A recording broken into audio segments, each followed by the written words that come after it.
And we're back. Welcome. We've had some time off and the world has moved quickly, like life-wise and also in a pop cultural sense. It feels like every single possible prestige TV show has had a new season drop. And like every second friend has asked me whether or not I've watched Succession. I have not. I started trying to, and then I was like, wow, this seems like it'll be good, but also that every single character will be varying shades of terrible, and I don't know if I can handle that right now. So instead, I watched Squid Game, a show about murder, the logical alternative to Succession. Perhaps you might have also watched Squid Game, or at the very least encountered some sort of Squid Game discourse. 132 million people watched at least 2 minutes of the show in its first 2 days on Netflix. So it broke records, sparked conversations about the various nuances of translation, illuminated some of the history of South Korean labor strikes for international audiences, and also obviously inspired a bunch of Halloween costumes. Just so many Halloween costumes. I really liked it, but as always, I've got thoughts. Specifically about the people love murder for fun and recreation genre. Look, I looked to see if anyone had formally named the genre. No one had. I'm going with this for now. Sue me. I'm Alex, this is Pop Culture Boner, the podcast edition, and today I'm thinking about Squid Game.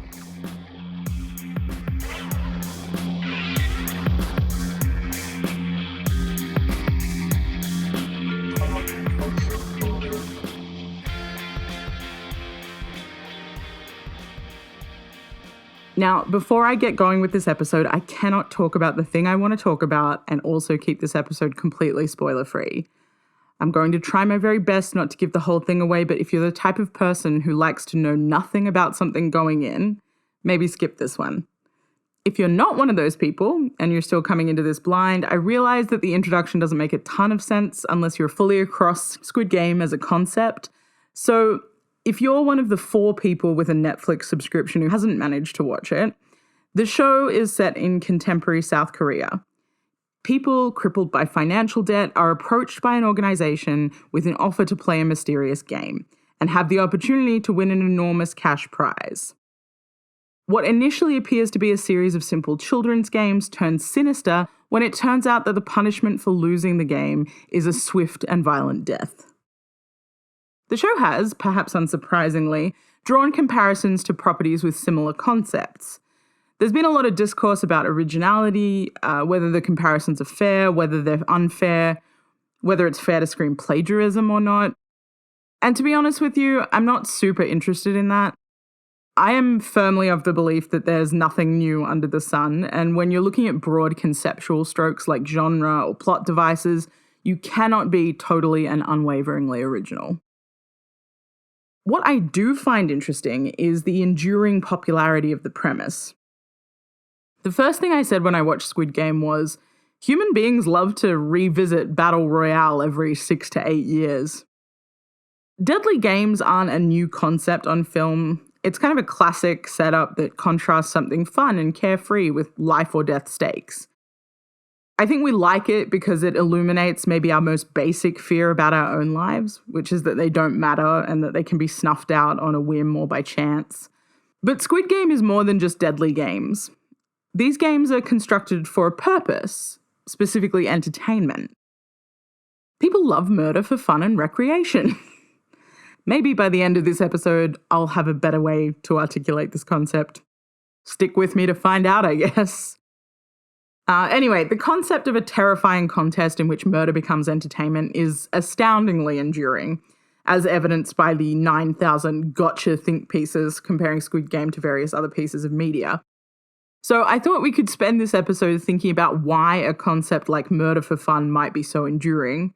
When are these pieces reaching the height of their popularity, and why do we keep circling back to them? So let's get into it, shall we?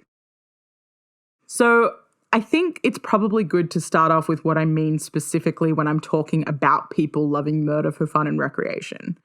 Because as I was doing some reading on this, I got pretty deep into the whole of horror tropes.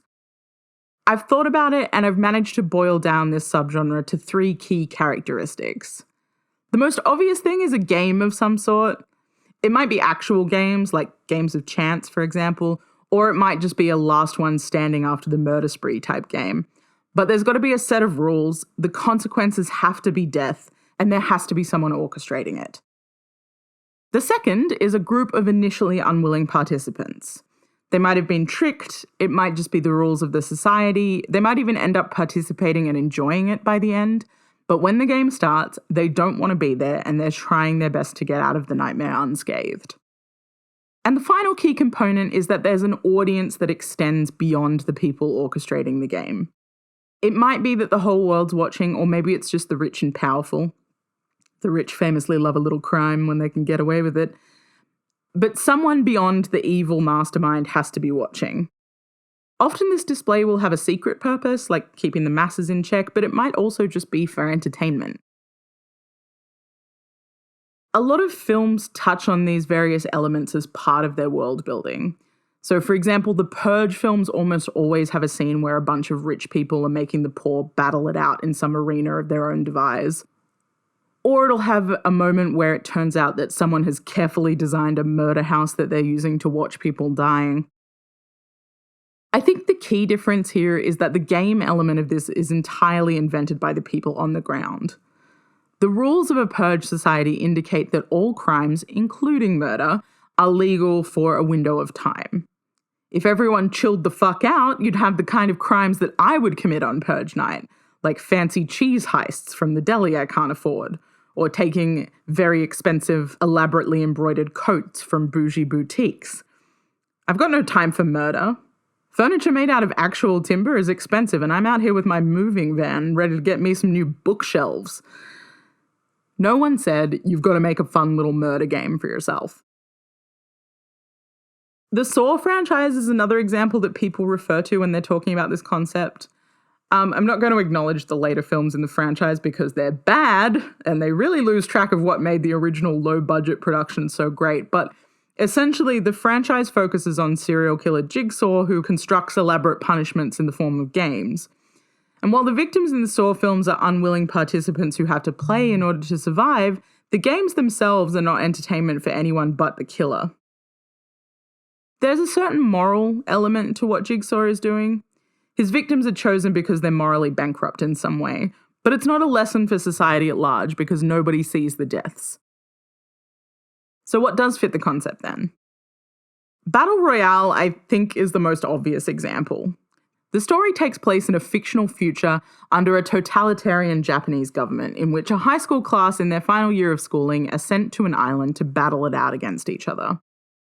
They're strapped in with tracking devices and bomb collars, given a random weapon, and told to have at it. Many of the initial kills are accidents, but two genuine psychopaths emerge, and as tensions mount, the class starts to turn on each other. At the centre are two lovebirds and a guy who wants to avenge his love lost in a previous iteration of the game. Having appeared at a time when there was extensive public discussion in Japan around juvenile offenders following a series of child murders in Kobe committed by a 14-year-old boy, the original novel took several years to find a home. However, when it did finally get a release, it was a surprise hit, possibly actually spurred on by the controversy, and it was adapted into a manga and a feature film in the following year. The film particularly was a runaway success, pulling the third highest Japanese box office numbers in 2001, beaten only by Studio Ghibli's Spirited Away and a Pokemon film. And it quickly became regarded as one of director Kinji Fukasaku's best films, edging out his iconic 70s Yakuza and samurai movies. It also found a cult following internationally, where it was name-checked by directors like Quentin Tarantino and Jason Reitman. I mean, no surprise that Tarantino is ripping off stylish international splatter films, but that's another conversation. The backdrop of this success was Japan's so-called lost decade. Now, I'm not an economist, so stick with me while I try and talk this through, but essentially from 1986 to 1991, there was a rapid inflation of stock and real estate prices and an increasing level of access to credit, creating a bubble which eventually burst and sent the Japanese economy into a decades-long downturn. In 2013, Japan had the highest national debt of any nation on Earth. From a practical standpoint, it meant that wages stagnated, businesses laid off workers, and new graduates were forced into unstable employment as companies restructured, removing the lifetime employment contracts that had been common in the post-war period. Throughout the 90s, the unemployment rate would climb from 2.1% to a peak of 5.5% in 2002. The suicide rate also jumped, reaching a peak in 2003, with a significant percentage of those deaths being linked to financial issues and debt by police. All this is to say that things were pretty bleak for a lot of people, and particularly the young who were finding themselves stepping into a world marked by the consequences of their parents' actions. Insert a snide aside about how not much has changed here. Thinking about why Battle Royale was such a hit, I think you can draw a pretty straight line between a decade of piping hot economic instability and bleak social outlook, and teenagers being forced to brutally carry out authoritarian violence on each other. Battle Royale illustrates a crumbling world destroyed by adults that uses the bodies of children to prop up its power. Much like the real world, the impacts of the past end up having an enduring impact on the young. But rather than immediately succumb to violence, many of the teens in Battle Royale attempt to resist the urge to kill, despite the rules of the game forcing them to remain constantly vigilant. A group of girls band together to escape the violence in a lighthouse. A group of boys hacks the computer system in an attempt to overthrow their captors. A couple jump to their death rather than harm their classmates. The truly murderous are outliers in this scenario. Succumbing to the brutality of the game doesn't improve anyone's circumstances, as exemplified by the fact that 2 teens introduced to the class as transfer students turn out to have been coerced by the game's organisers into returning for the latest iteration.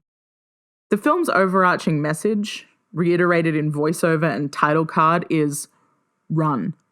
The only way to win here is not to play at all. A pretty appealing idea to an audience mired in a disintegrating economic system that sentenced them to decades of insecure work and an ever-widening gap between the rich and poor. Now, if you haven't seen or heard of Battle Royale, but you're like, wow, this concept seems familiar, it's likely because you've seen The Hunger Games, or at least have heard something about it. Where Battle Royale in the West technically counts as like niche content for cinephiles and fans of horror, The Hunger Games is a certified Hollywood blockbuster. It's set in a future America that's been destroyed by some unspecified apocalyptic event, and the world is now divided into 12 districts who must volunteer 2 of their children as tribute to battle it out in a televised fight to the death called The Hunger Games, which is hosted in the wealthy capital. The districts have extremely unequal wealth distribution, and when protagonist Katniss Everdeen volunteers as tribute in order to take the place of her 11-year-old sister, she finds that many of the wealthier districts have career contestants who've spent their entire lives training to murder the poor. Drawing from Roman gladiatorial concepts, there's much more focus on the game element as a spectacle designed to keep the masses in check. There are whole casts of fashion designers, publicists, and trainers on board to keep the contestants appealing to the wealthy viewers who were never at risk of being thrown into the ring in the first place. Want to take a stab at when The Hunger Games was released? If you said smack bang in the midst of the 2008 global financial crisis, you'd be correct. Which is lucky for you, because the consequences of not answering correctly are a swift but gory death.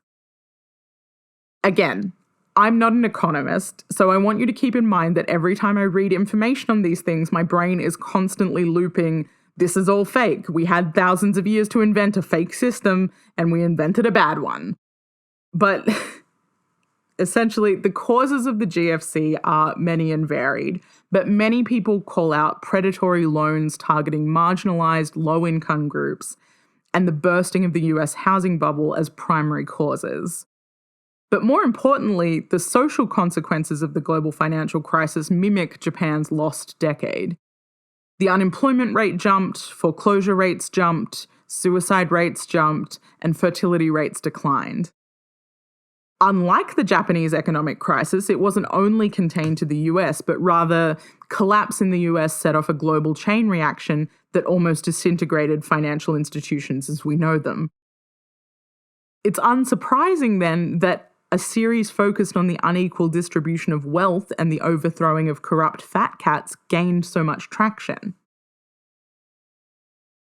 And now we've got Squid Game, focusing on characters drowning in enormous personal debt, killing each other in a desperate attempt to claw their way to a cash prize. Many have pointed out the show's reflection of the South Korean debt crisis. As of September of 2021, household debt in South Korea is 105% of the country's gross domestic product, meaning that the amount of private debt is actually larger than the country's economy. In 2003, the Boston Consultancy Group determined that 40% of Korean households have a negative net worth and were incapable of lifting themselves out of debt given their income. Tellingly, though, this premise has resonated significantly with international audiences. The show has become a phenomenon just as the pandemics disrupted the global supply chain and plunged millions of people into poverty. In many cases, these are people who never recovered from the impacts of the 2008 collapse. Given the similarities of the premise and social circumstances surrounding their success, it's easy to see why people would draw comparisons between the three shows. On paper, and boiled down to its bones, it's the same idea, but I think there are some really interesting differences in execution that also point to why the general premise might be so enduring. In contrast to Battle Royale, where the focus was on getting out and the futility of trying to do so, all of the rage in the Hunger Games is directed outward.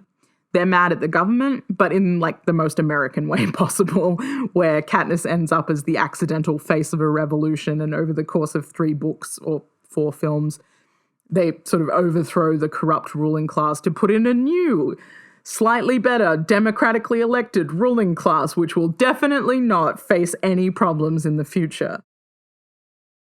Battle Royale ends with fugitives fleeing into the sunset. There's much more optimism in the Hunger Games, probably because it was originally designed as young adult literature, and certainly because it's American. Hollywood hates an ambiguous ending to their heroics. One of the key differences in Squid Game's execution is that at one point the contestants vote to opt out of the game. Everyone goes back to their miserable lives and their crushing debt, but when faced with the reality of the situation, many of them come slinking back to the game. In the real world, they're effectively still shackled by a death sentence in the form of poverty and crumbling personal lives. At least by returning to the game, there's a chance they might end up not just out of debt, but wealthy. The irony, of course, is that by the end, player 456 is so traumatized by his experience that he's unable to bother with the life the prize money was supposed to provide him. The frontman who runs the game is also revealed to have been a former winner, further reiterating that the trauma of bloodily clawing your way out of debt simply traps people in a different cycle, unable to return to normality. All the fury here is at the banal cruelty of a world designed to benefit the whims of the ultra-wealthy at the expense of the poor. I think part of the reason this premise is so adaptable is that regardless of whether it's at the hands of an authoritarian government regime or the shadowy whims of the mega-rich, there's something universally relatable about feeling trapped by the system. Much of our daily lives are already governed by forces we can't control and which were put in motion long before we were born. You've got a dead-end job, you'll work for as long as you can stand it because the steady casualization of the workforce means that you're one of the only people you know with permanent employment. Your rent's suddenly spiking because there's a housing crisis spurred on by unchecked property prices, even though your quiet suburban street is bordered by an ever-growing number of empty apartment buildings. Fossil fuels are killing the environment and driving your cost of living through the roof because a bunch of old men in suits accept money from oil companies to run their political campaigns, and you might die of heat exhaustion because it's too expensive to turn the air conditioning on. Add to that scenario smaller, more personal fears that we might be observed as we struggle to muddle through the stupid, broken system that fights us at every turn, that our suffering might be entertaining for the people in charge. And the fear of what that stupid, broken system might force us into if we were presented with the illusion of a way out. I think we'll probably see this concept keep repeating for as long as things don't work and we feel helpless to change them.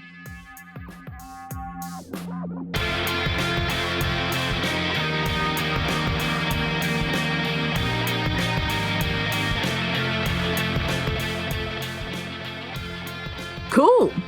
That was a bleak end to something that was supposed to be about Squid Game, but was actually mostly about collapsing economies. My thoughts on the economy are this: it's fake. I've done a bunch of reading. It's fake. We made it up. We just invented a bad thing, and then we were like, oh no, the bad thing we invented is doing a bad thing, which we also invented, and it's having a negative real-world implication for other human beings. If only there were a way for it not to do this. And like, we could do something else, because it's absolutely made up. Anyway, this is why I majored in English. If you want to explain to me why economics is totally a real thing, don't. But if you have opinions on murder games in movies, talk to me about it next time you see me at the pub.